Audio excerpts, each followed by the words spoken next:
হালকা ধরনের বৃষ্টিপাতের সম্ভাবনা থাকছে এখনো পর্যন্ত যা সিচুয়েশন রয়েছে, তবে পরে আবার আপডেট করা হবে যেহেতু অনেকটা দেরি রয়েছে। কলকাতার ক্ষেত্রে প্রধানত হালকা ধরনের বৃষ্টিপাতের সম্ভাবনা থাকছে। কেমন থাকবে আজ আগামী কয়েকদিন কেমন থাকবে যে নিম্নচাপটা তৈরি হয়েছিল বর্তমানে এটা উত্তর ঝাড়খণ্ড সংলগ্ন দক্ষিণ বিহারের কাছাকাছি অবস্থান করছে, একটা সুস্পষ্ট নিম্নচাপ হিসেবে। আগামী 24 ঘন্টায় এটা আরও পশ্চিম উত্তর পশ্চিমের দিকে সরে যাবে, ক্রমশ ঝাড়খণ্ড দক্ষিণ বিহার হয়ে পূর্ব উত্তরপ্রদেশের দিকে ক্রমশ অগ্রসর হয়ে যাবে। এর ফলে দক্ষিণবঙ্গে প্রভাব মেনলি আজকের দিনটায় কিছুটা বেশি থাকার সম্ভাবনা রয়েছে, সেটাও মেনলি পশ্চিমের দিকে কয়েকটা জেলা এবং সেই সাথে বিশেষ করে পুরুলিয়া, বাঁকুড়া, পূর্ব পশ্চিম বর্ধমান, বীরভূম, মুর্শিদাবাদ এবং নদিয়া, মেনলি এই জেলাগুলো কিছুটা প্রভাব বেশি থাকার সম্ভাবনা রয়েছে। আজকের দিনটা 15 তারিখ, দু এক জায়গায় ভারী বৃষ্টির সম্ভাবনা রয়েছে এই জেলাগুলোতে। দক্ষিণবঙ্গের অন্যান্য জেলাগুলোয় 15 তারিখে হালকা থেকে মাঝারি ধরনের বৃষ্টিপাতের সম্ভাবনা থাকছে। কলকাতা 16 তারিখে ভারী বৃষ্টিপাতের সম্ভাবনা থাকছে না, মেনলি হালকা থেকে মাঝারি ধরনের বৃষ্টিপাতের সম্ভাবনা থাকছে দক্ষিণবঙ্গের জেলাগুলিতে। 17 তারিখ থেকে বৃষ্টিপাত আরও কমে যাবে। 17 তারিখ থেকে পরবর্তী 4-5 দিন প্রায় 21 তারিখ পর্যন্ত প্রধানত হালকা ধরনের বৃষ্টিপাতের সম্ভাবনা থাকবে দক্ষিণবঙ্গের জেলাগুলিতে।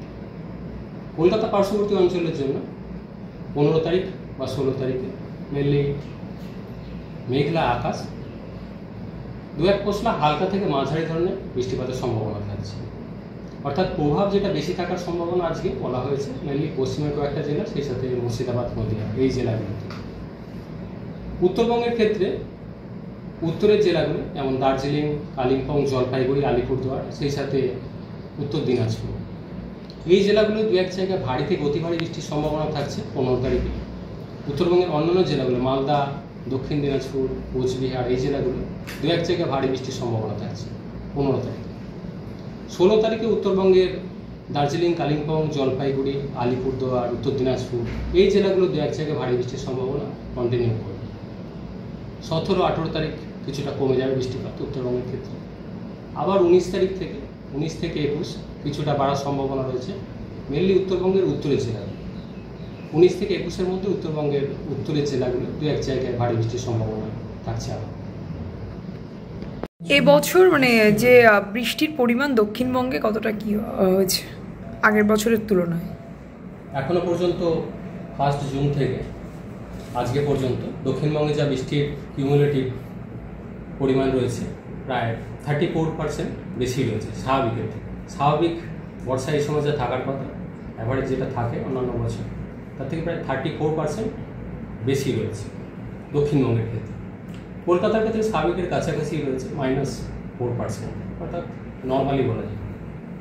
উত্তরবঙ্গের জন্য বৃষ্টিপাতের পরিমাণ অনেকটাই কম রয়েছে স্বাভাবিকের থেকে, প্রায় 40%-এর কাছাকাছি। উত্তরবঙ্গ সিকিম মিলিয়ে যে সাব ডিভিশন রয়েছে সেখানে সামগ্রিকভাবে প্রায় -40% চলছে এখনো পর্যন্ত বর্ষায়, অর্থাৎ অনেকটাই ঘাটতি রয়েছে উত্তরবঙ্গ বৃষ্টির পরিমাণ। দক্ষিণবঙ্গে বেশি রয়েছে বেশখানি, প্রায় 34% বেশি রয়েছে স্বাভাবিকের থেকে। আগের বার যেটা ঘাটতি ছিল স্বাভাবিক যেটা বর্ষায় যেটা আমরা স্বাভাবিক যেটা লং টার্মে যেটা দেখা যায়, যেটা অ্যাভারেজ যেটা নর্মাল রেনফল স্বাভাবিক বৃষ্টিপাত যেটা থাকার কথা তার থেকে 34% বেশি, গতবারে কম ছিল। স্যার মৎস্যজীবীদের জন্য যে সতর্কতা ছিল, মৎস্যজীবীদের জন্য যেহেতু সিস্টেমটা অনেকটা দূরে সরে গেছে, বর্তমানে উত্তর ঝাড়খণ্ড সংলগ্ন দক্ষিণ বিহারের কাছাকাছি অবস্থান করছে এবং আরও আগামী 24 ঘন্টায় পশ্চিম উত্তর পশ্চিমের দিকে ধীরে ধীরে সরে যাবে। মৎস্যজীবীদের জন্য এখনই সতর্কতা কিছু থাকছে না, সেরকম সিগনিফিক্যান্ট কিছু সমুদ্রে আশা করা হচ্ছে না। তাপমাত্রার ক্ষেত্রে তাপমাত্রা আগামী 2 দিন প্রধানত মেঘলা আকাশ থাকবে, ফলে তাপমাত্রা স্বাভাবিকের থেকে কমের দিকেই থাকবে। কলকাতা পার্শ্ববর্তী অঞ্চলে 28 থেকে 30-এর মধ্যে থাকবে স্বাভাবিক সর্বোচ্চ তাপমাত্রা, দিনের তাপমাত্রা। তারপর 17 তারিখ থেকে পরবর্তী কয়েকদিন সামান্য কিছুটা বাড়বে, 32-33 ডিগ্রির কাছাকাছি আবার পৌঁছাবে।